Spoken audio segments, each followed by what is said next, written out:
एक राजकुमारी थमलीना की कहानी सुनिए दोस्तों। बहुत समय पहले एक की बात है। एक महिला अकेली रहती थी। उसकी कोई संतान नहीं थी। वो बेहद निराश हो गई थी कि एक रोज वो एक परी के पास गई। उस परी ने उसे एक बीज दिया और कहा घर जाकर इसे गमले में लगा देना। उस समय महिला ने वैसा ही किया। जब वो सुबह सोकर उठी तो उस बीज में से सुंदर जादुई फूल टूलिप उग चुका था। टूलिप की एक पंखुड़ी अध खुली थी। उस महिला ने उस पंखुड़ी को चूमा तो वो पूरी तरह खुल गई और उसमें से एक बेहद सुंदर और प्यारी सी लड़की निकली। वो लड़की बहुत ही नाजुक थी, एकदम फूल की तरह, और वो इतनी छोटी थी कि उस महिला ने उसका नाम थमलीना रख दिया, क्योंकि अंगूठे के आकार जितनी थी। उस महिला ने कहा कि मैं तुम्हारी माँ हूँ और मुझे तुम्हें बहुत प्यार से रखूँगी। थमलीना भी बेहद खुश थी। वो फूलों के बिस्तर पर सोती और उसकी माँ उसका ख्याल रखती। एक रोज़ वो खेल रही थी तो एक मेंढक की नज़र उस पर पड़ी। उसने सोचा यह लड़की तो बहुत सुंदर है, मैं अपने बेटे की शादी इससे करवाऊँगा। वो थमलीना को बैठा कर ले गया। उसे देख मेंढक का बदसूरत लड़का बहुत खुश हुआ। थमलीना को उन्होंने पास के तालाब में एक पत्ते पर रख दिया, जहाँ से वो चाह कर भी भाग नहीं सकती थी, और खुद शादी की तैयारियों में जुट गए। थमलीना रोने लगी कि वो तभी एक तितली की नज़र उस पर पड़ी तो उसने उससे उठाकर फूलों के शहर में छोड़ दिया। तितली थमलीना के लिए कुछ खाने का इंतजाम करने लगी और इतने में ही एक काले सिंगुर ने उससे देखा और उसकी खूबसूरती पर फिदा हो गया। लेकिन थमलीना ने उससे कहा कि हम लोग बहुत ही अलग प्राणी हैं।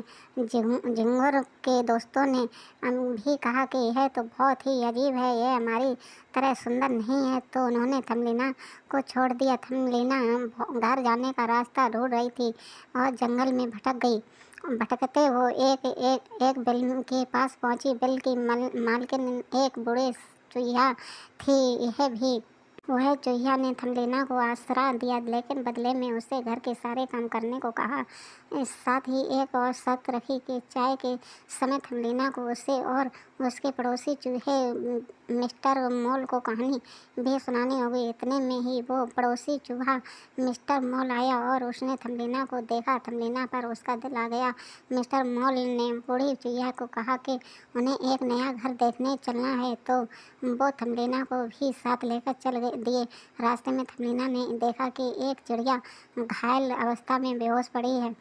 थमलीना ने उससे मदद करने की चाही तो दोनों चूहे ने कहा कि इसे मरने दो, इसकी क्या मदद करेंगे।